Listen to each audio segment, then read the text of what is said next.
Hi, welcome to the Question of Character podcast.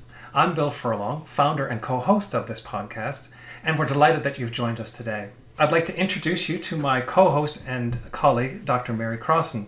As you already know, Mary is a distinguished university professor at Western University. Her very impressive bio can be found in links to this episode on the Question of Character website or on the Ivey Business School website. Mary, delighted to have you back, and so nice that we're back together again, doing these interviews with super interesting people. Really excited to be back again too, Bill, and getting on with some of these great ideas. I'd like to introduce our special guest for today. It's Dr. Lucas Monzani. Lucas is an assistant professor of Organizational Behaviour at Ivey. He holds a PhD in psychology of human resources from the University of Valencia in Spain. His research lies within advanced concepts in organizational behavior, such as exemplary and positive leadership, commitment to lead, the relation between mindfulness and character, and other topics related to shaping more humane and effective organizations, which makes Lucas our perfect guest for today's episode. What we're going to be talking about today is really the research that supports the effectiveness of leadership character. A common question that we get is that, leadership character sounds pretty good, but does it actually make any difference? And if it does make a difference, what kind of difference does it make, and what kind of evidence do you actually have that would support that? So Lucas is here today to help us figure this out. He's been doing an awful lot of work in that space over the last couple of years. So welcome, Lucas, and thank you for coming, and delighted that you're here. Is there anything in your bio that I may have missed that you'd like to also share with our viewers and listeners? Well, Bill, first of all, thank you so much for having me here. It's a real pleasure and an honor to be sharing this podcast with you. And I think a fun fact about myself is that I was born in Argentina. I am from South America, and I've been traveling around the world for a couple of years, and now decided to settle in this beautiful country of Canada. We're so pleased to have you. So it's great that you're here, and it's been such a pleasure working with you over the years, and I look forward to actually much more of that going forward. So with that as a background, Lucas, again, sort of going back to it again, we often get this question about the effectiveness of characters that actually have an impact. And I know this has been a focus of the research you've been doing for a while. Can you give our listeners just a bit more of a background about some of the work you've been doing that might help answer the question, does leader character actually make a difference? That's a great question, Bill. Actually, the short answer for that is yes, it does. So we've been conducting a number of studies along of what we like to call key people indicators. So those metrics that express, how people develop and function in their organizations, if they are feeling satisfied with their job, but beyond that, are they finding meaning and they're finding fulfilling in their activities. Because we want our research to be strictly accessed by our peers, the process of generating and disseminating our findings takes a little bit much longer than we would expect. The time to market, if you may, of a research paper is much longer what actually practitioners need. However, that trade-off is really important and necessary to ensure that the recommendations to give practitioners are grounded on solid theory and robust research. So let's get started then, Lucas, with the first question I've got for you. My question here is it possible to confidently measure the impact of leader character on a leader's performance and well-being? And how long do we have to wait? Because you mentioned already we're going to have to wait some time. How long do we have to wait before we can start to see the results from some of these studies that you've been undertaking? Well, in answer to your first question, yes, it's possible to assess character and its outcomes, and there are multiple ways of doing so. And basically, you can focus on research that explores the what, how, and why, but also you can focus on research that focuses on what else, how much, and why, when. So in my perspective, for a body of research to be useful for practitioners, you need to have both. So there is a lot of work conducted on a more qualitative lens that helps us to understand the theoretical underpinnings of character.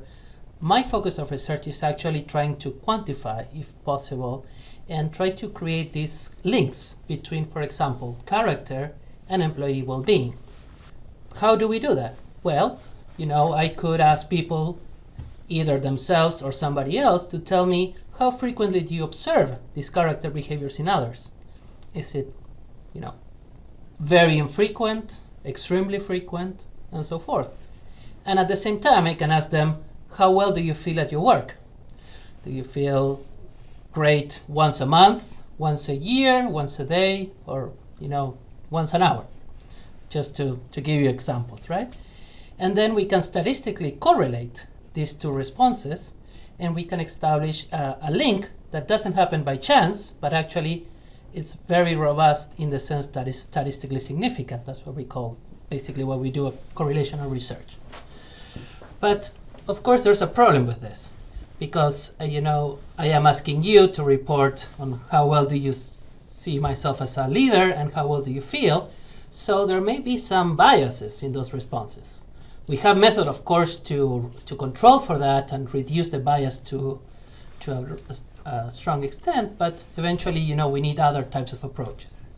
So a different type of approach of conducting research on character is actually trying to conduct laboratory experiments. And laboratory experiments are interesting because they allow us to have a limited simulation of what our organizational environment would be. But it allows us to control for alternative explanations. Is it character or is it something else?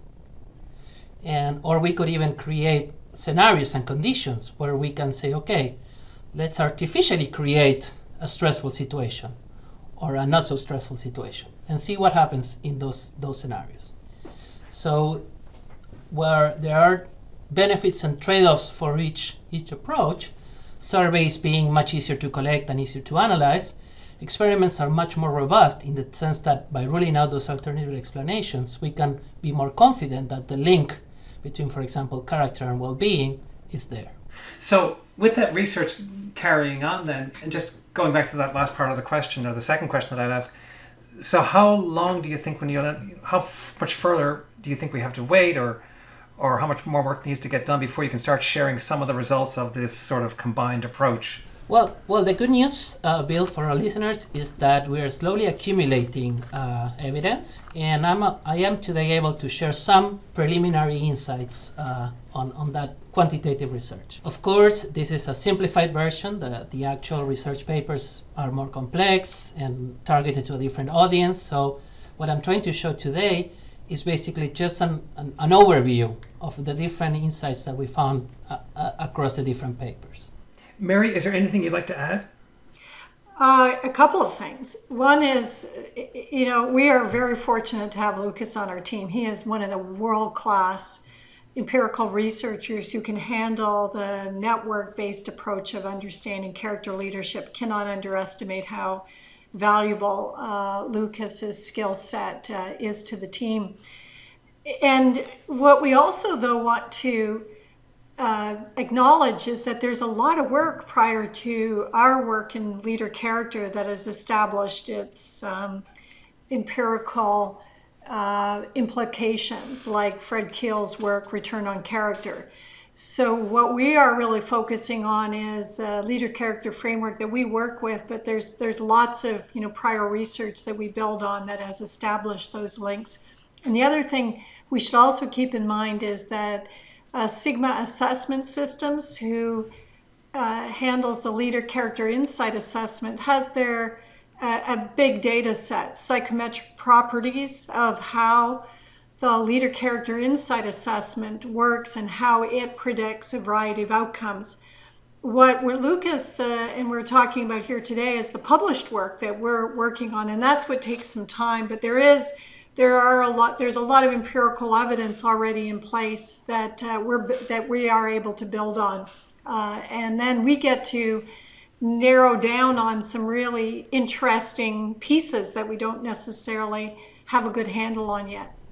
Absolutely. If I could complement that as well, Bill, for example, seconds ago I was talking about the link between leader character and well-being, and we established that link in a published work by using these surveys, right, psychometric validated tools.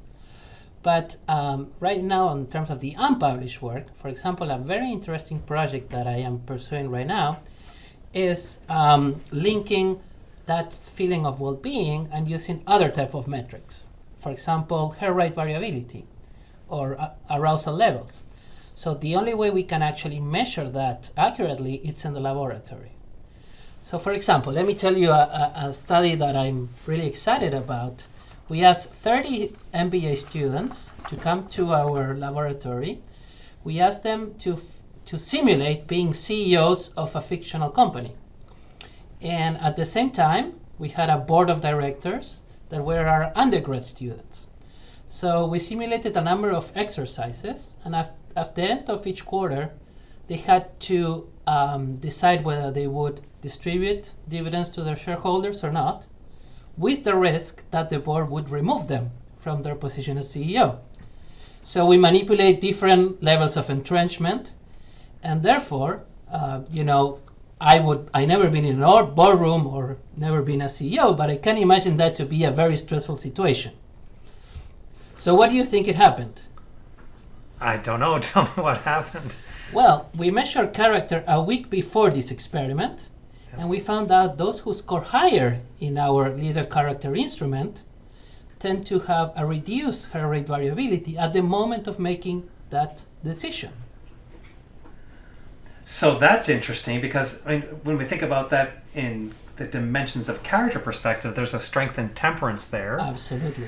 Which then would lead, and we've often talked about temperance as being the portal where the other dimensions of character can express themselves.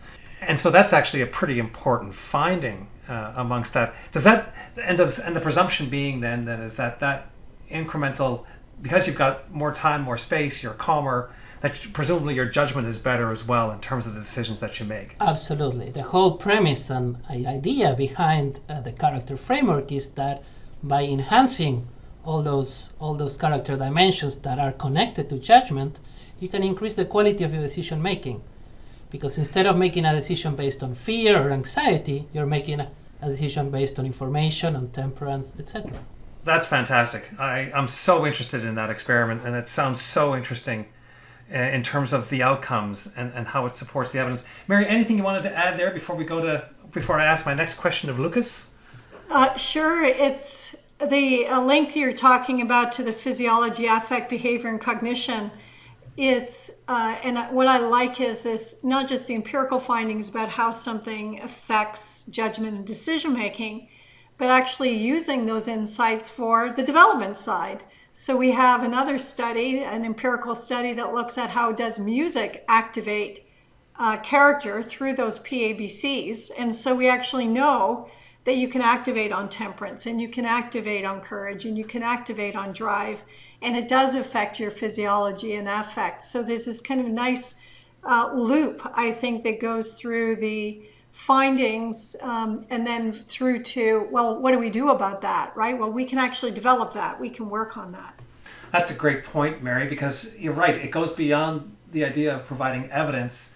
It actually provides insights as to how we can, assess and develop character as well for people. So Lucas, maybe on to my second question. So we've already talked a little bit about some of the research that you've done. Is there other research that you've done that talks about, the idea, the contention that leadership character is effective, perhaps in an individual or an organizational setting? Absolutely, Bill.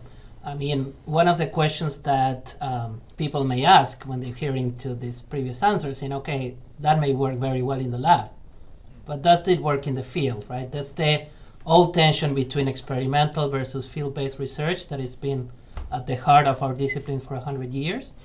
And part of the promise of me being here was to kindly summarize some of the research that we've done.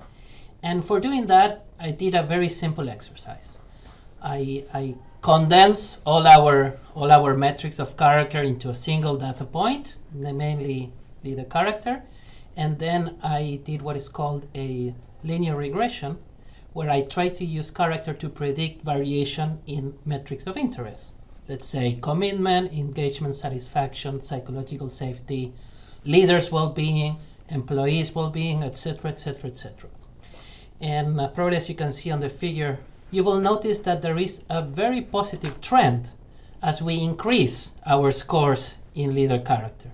All across the board, in all of these metrics, we can see that when we move one standard unit in character from, let's say, from weak moderate or to moderate to strong character, there is a substantive improvement in these outcomes of interest.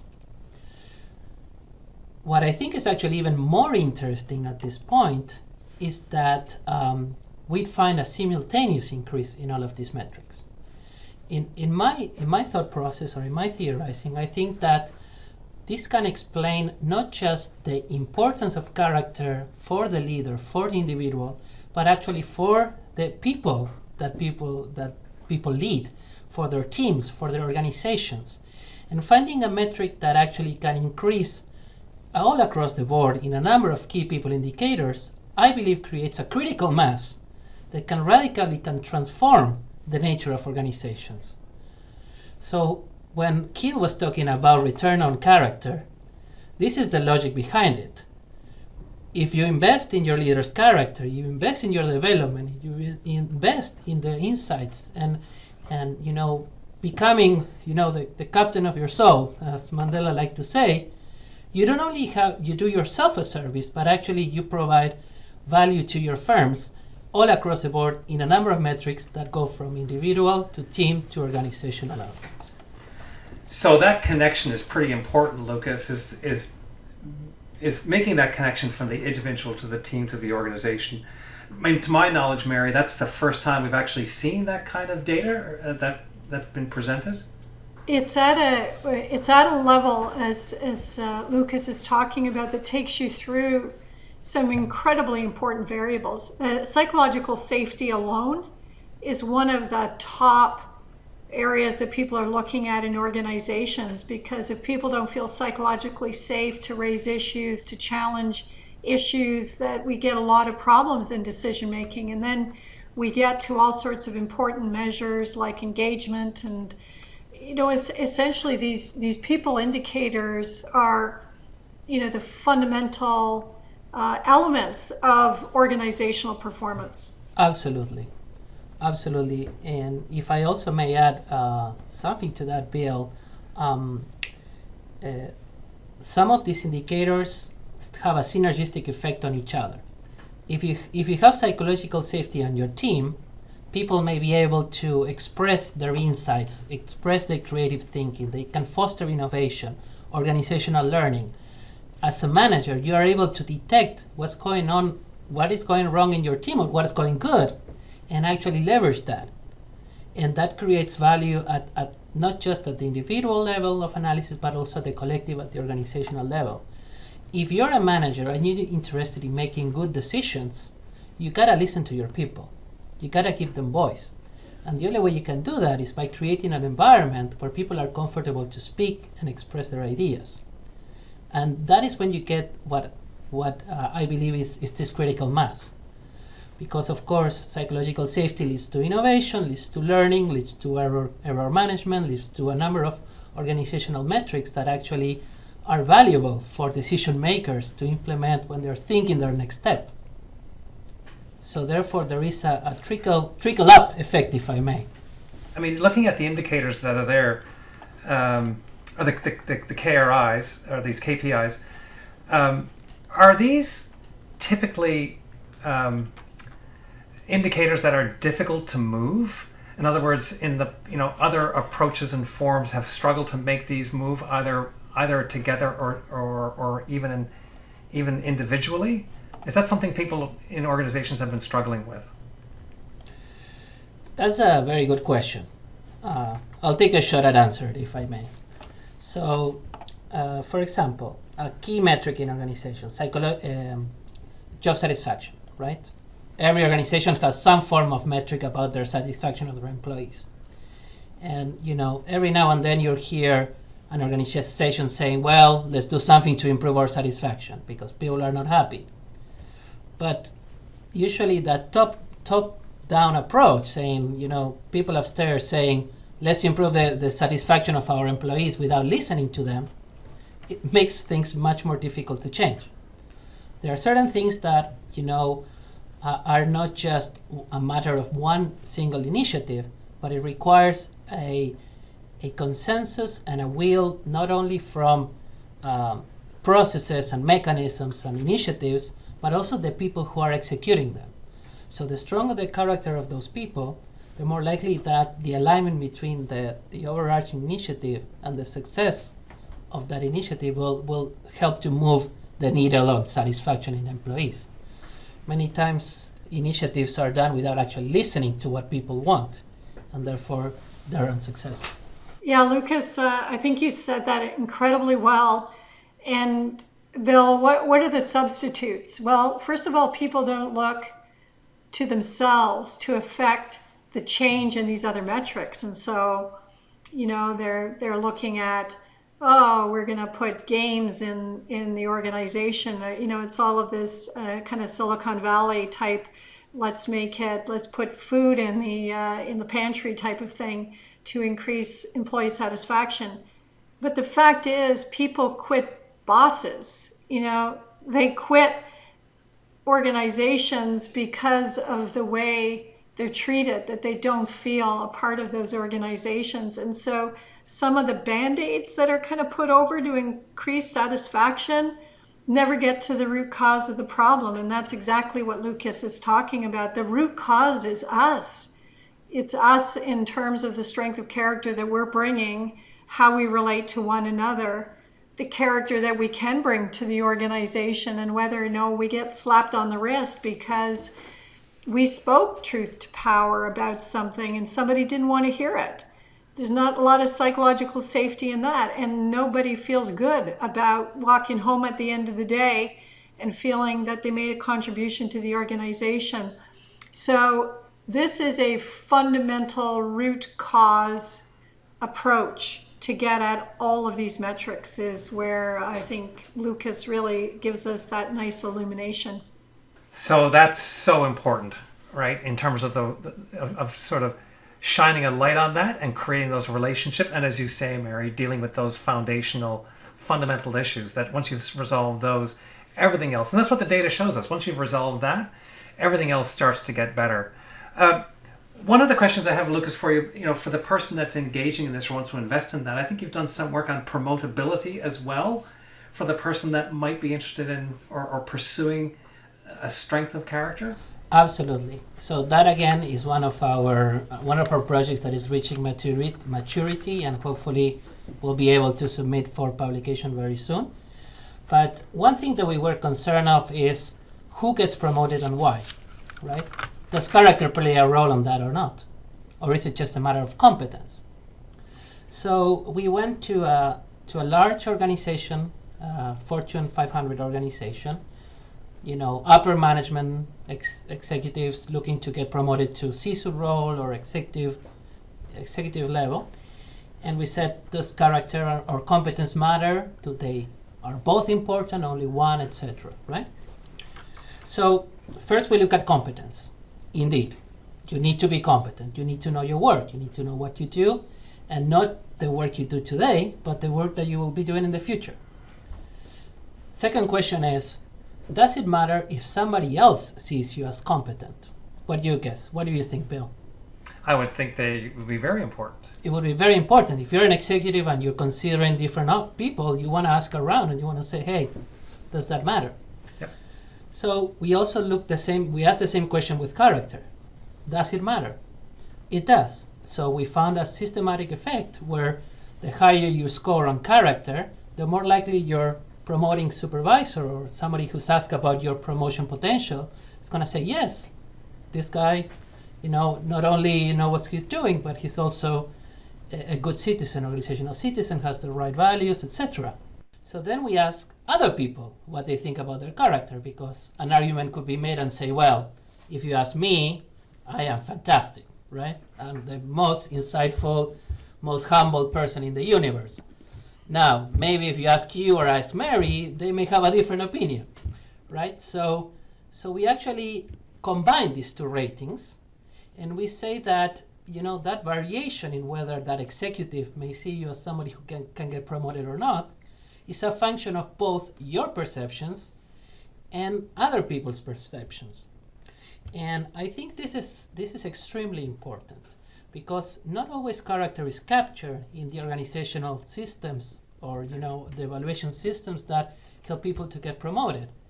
And they promote on competence and they fire on character.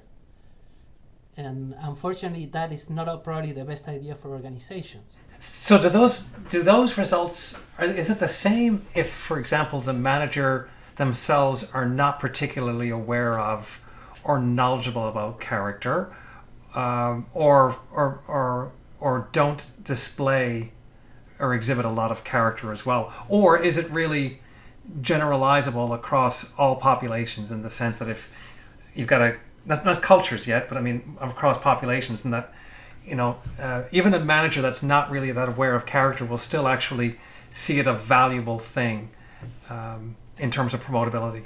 So there are two questions there. One, how much does it matter if you're aware or not? Mm-hmm. And second, can we generalize to more than a single organization?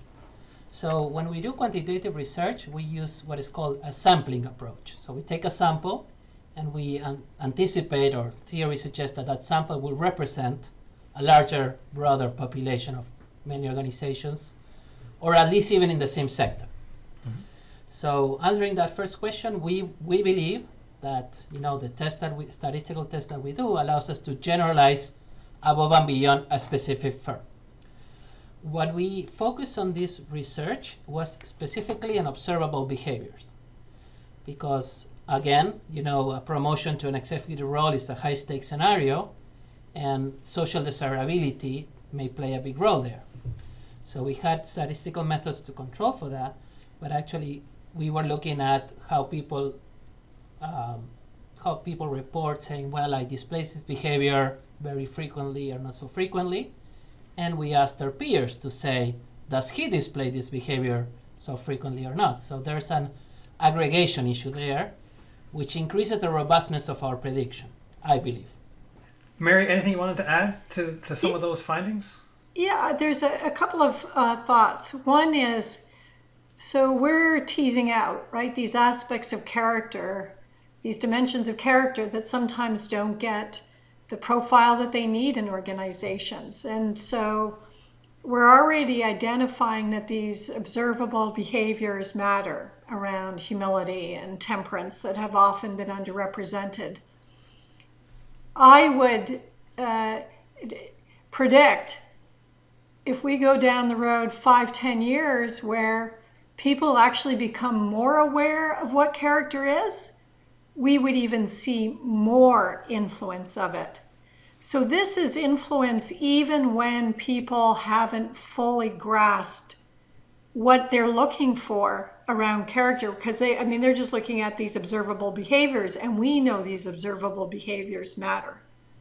What about when we all become more aware of that and we stop, overweighting things like drive and results orientation and underweighting some of the things like, humility, which haven't played as strong a role as it should be. So my sense is these findings are only going to get stronger as we become more aware. Meaning that your investment in leader character that you make today is going to pay off, with a larger and larger return as time goes on. I think that's a great point, Mary.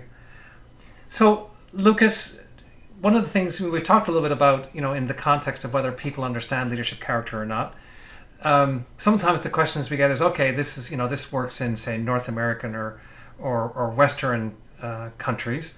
To what extent are the findings that you have transferable across these results and outcomes, transferables across, other sectors, other organizations, and even other cultures?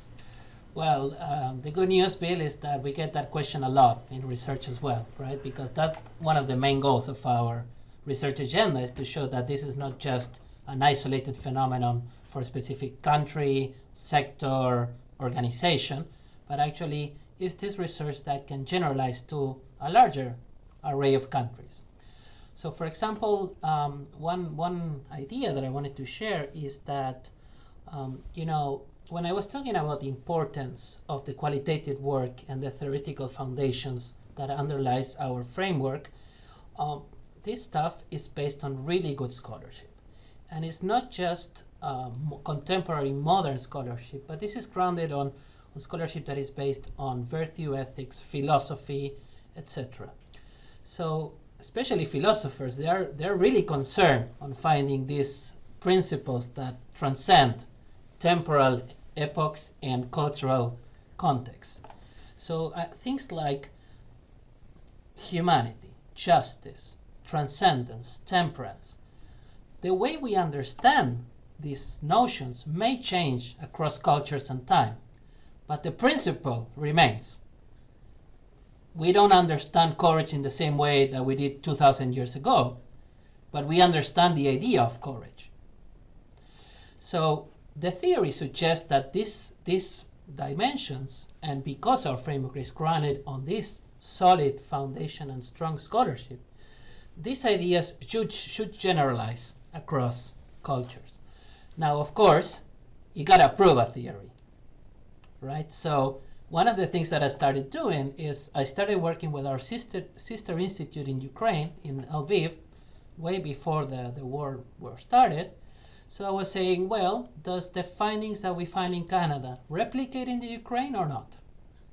So is judgment really at the center of our framework in Ukraine or not? It is. The short answer is yes. Do we find this positive relationship between character and key people indicators in Ukraine? Completely different context, completely different tradition, completely different history, and we do. We find with some variation in the effect sizes, the effect is not absolutely equal. There is some variation, but it's still there. The positive effect of character on all of these key people indicators, it also replicates in a culture that is absolutely different from us. When we tested our original framework in a publication in the Journal of Management Studies, the peer reviewers said, okay, show me that this is not a North American effect. So we went to Latin America. We moved from CEOs and other important organizational leaders, and we went to entrepreneurs, small and medium business owners. And we found the same network configuration of character. So I don't have a cross-cultural study involving 50 countries. We are not there yet, but the evidence is pointing in that direction. Now, what I'm really curious about is to see if that effects that we find in Ukraine would also replicate on Canada. For example, we did a study on bribery and cheating. So let me expand a little bit more on that one.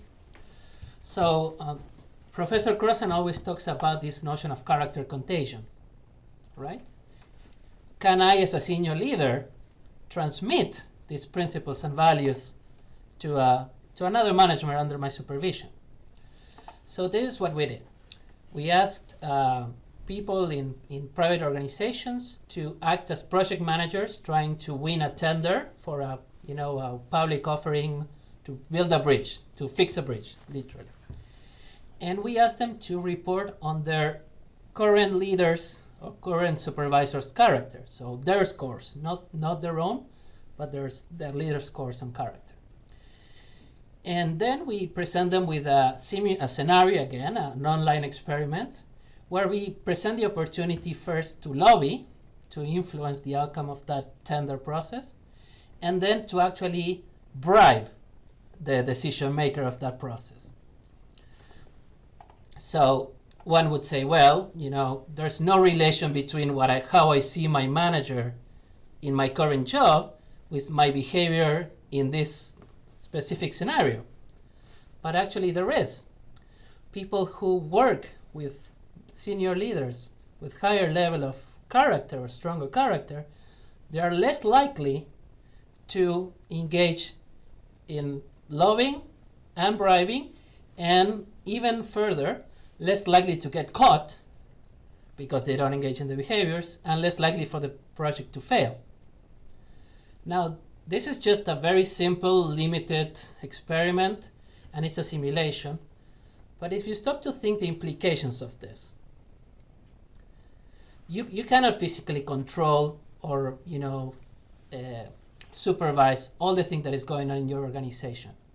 But you can give the example. You can be an example, and you can influence others to be better managers themselves. Right, and we've talked about character contagion as something that we expect to happen, that we've sort of seen happen, but never really had the evidence to point that it actually does. and that these early experiments that you're doing and results that you're getting absolutely support that direction and those contentions. I mean, Mary, this is something that we've been talking about for a while. I mean, what are your thoughts around some of the work and the results that Lucas is getting here? You know, it's a nice companion to what we would call face validity, which is a very important facet of any research. So we work around the world with character leadership, and you get the resonance with leaders about how they understand leader character, and they begin to understand their cultural background influencing them in a particular way. So when we're in Asia and people talk about saving face, for example, and they realize that their expressions around humility and humanity and temperance are different than, let's say, in North America. But it's equally important, and everybody gets that. They get the cultural influence.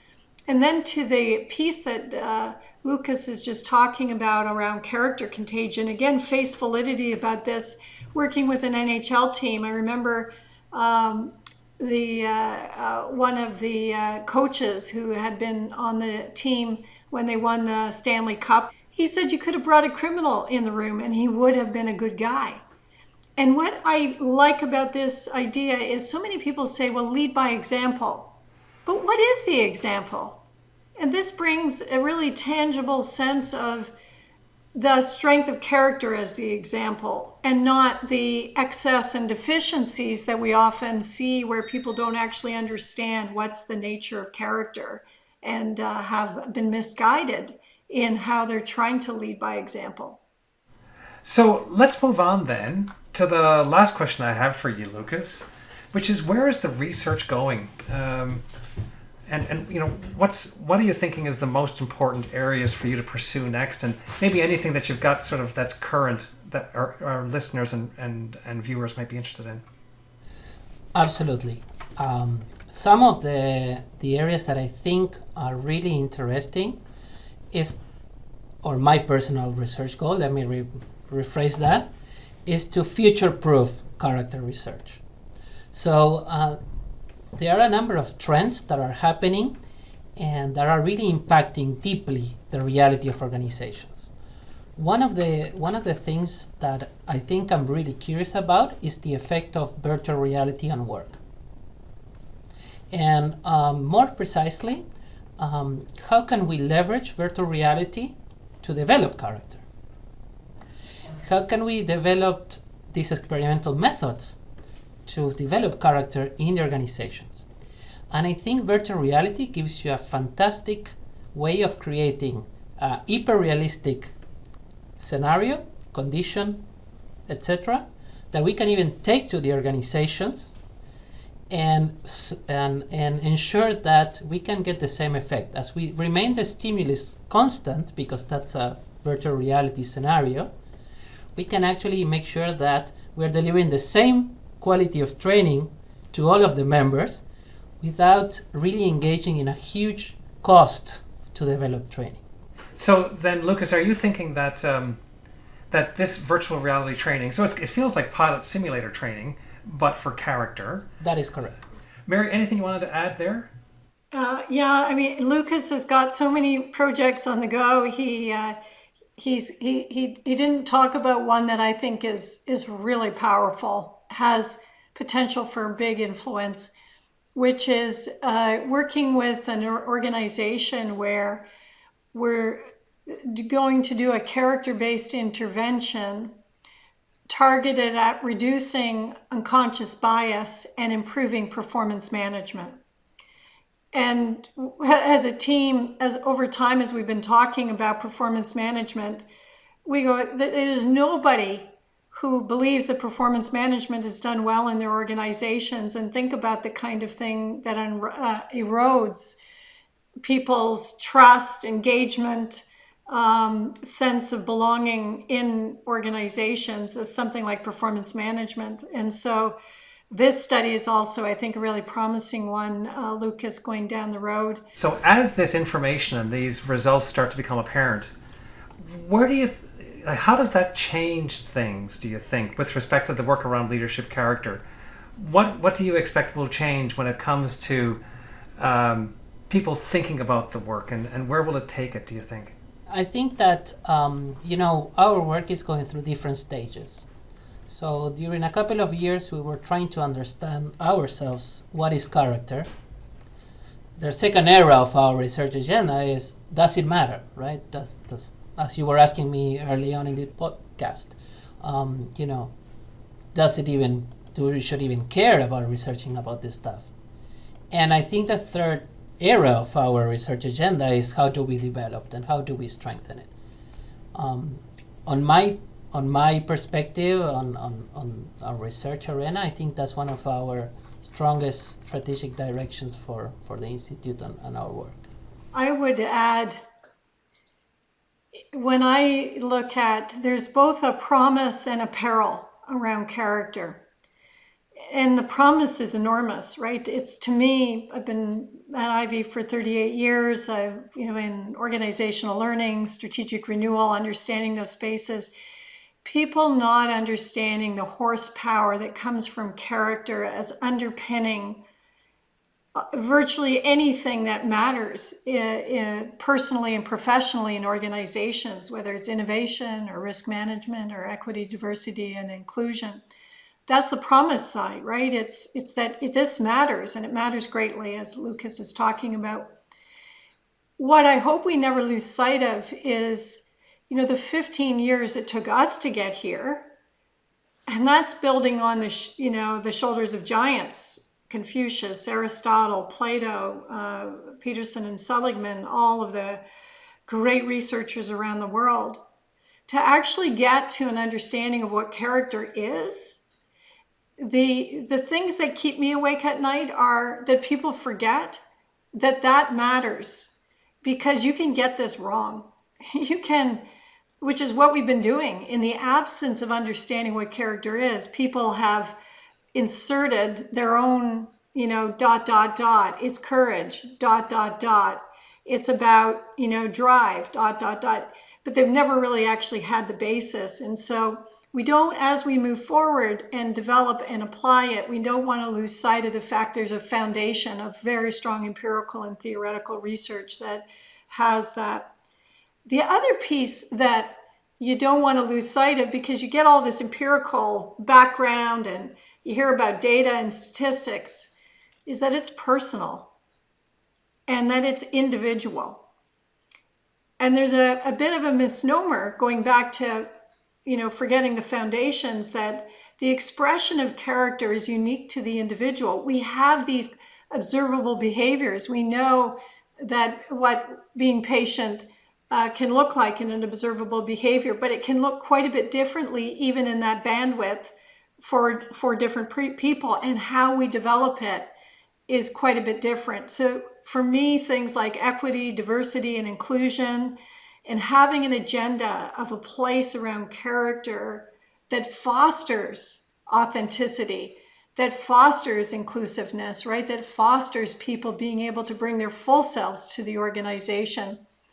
So as we move forward, we don't want to lose sight of the underpinnings in this, and those are going to be, they're absolutely foundational to be able to move forward into the space of development, which I totally agree, Lucas, is the big frontier. Because if you look at that data set that Lucas provided, and you said, boy, if you could move people from weak to strong character, which we know we can move the needle on all of those metrics. Thank you, Mary. I think that's exactly right. Very, very exciting, but as you say, not without its perils. Not forgetting the fundamentals, the science, the basics that got us to here, and remembering that it's people. We're not doing this for the sake of bumping up our quarterly numbers. This is about people and organizations and the society in which we live, and we can never forget that. Lucas, anything else that you'd like to talk about that we haven't covered today? Not that you haven't covered enough, by the way. It's been really good. But anything else that you wanted to say and share with us that you think we haven't already covered or discussed? Well, basically, I cannot emphasize enough the importance of having methods that serve theory and what it underlies that theory than actually building theory for the methods. What Mary is talking about regarding the foundation of our research and our interest in character, it's even philosophical. The human is at the front and center of our research. We're not doing this to solely increase shareholder profit. I think our driver, our motivation for our research, but also for our outreach program, for our practitioner activities, etc., it's putting the human at the very center of our research agenda. Remembering that it's about people is not a minor thing. And probably if that can be the last message that I can give you is that all the stuff that we do, all this research that we do is to create more humane and organizations that create a space where people can actually find meaning, fulfillment, and growth. Thank you, Lucas. I think that's wonderful. Mary, do you have anything to add to that? Well, what can you add except more build on, in the sense with the human at the center of it? I think we get at the pressing issues facing this planet. And that if you don't have the individual at the center of it, it's trying to fix systems without arming the individuals with the strength of character that they need to be able to do it. So this as a sort of route to so many different areas that's where the real return on character comes from, I think, right, Lucas? Is that it comes through the individual, it comes through bringing a different individual to work and life every day, and then having that transform the work of organizations and society. So, Lucas, thank you so much for all the work you do. It's, of course, a joy to have you as a colleague in this area. Thank you so much, Mary, and thank you so much, Bill, for having me here in your podcast. It's a pleasure, Lucas. We started with linear regressions and we landed up with the human is at the center of all our work. And what could be better than that? So, Lucas, I do hope you'll come back and visit us again. I think we're all very interested in seeing how your work progresses. But that message that we had at the end is not to be forgotten. And it's a wonderful message to keep at the forefront of our work. If you like what you've heard today, please feel free to share with your friends and your colleagues. If you really like what you've heard today, please feel free to subscribe to our podcast. We also have a website called questionofcharacter.com where we'll be posting various resources and articles, and in particular any links to the diagrams, schematics, or other items referred to or discussed today. It's also a place where you can send us your comments, thoughts on what you may have heard today, and suggestions you might have for future podcasts. We'll also post links to the Ian Towitz Institute for Leadership at the Ivey Business School, where there's lots more resources, articles, and information around Leader Character and the Ivey Leader Character Framework. So it's time to wrap up. Lucas, thank you so much for joining us today. It was a real pleasure. Thank you so much for having me here, Bill. And Mary, thank you again. Great to be here, Bill. And thanks to all of you. Have a good day. Bye-bye.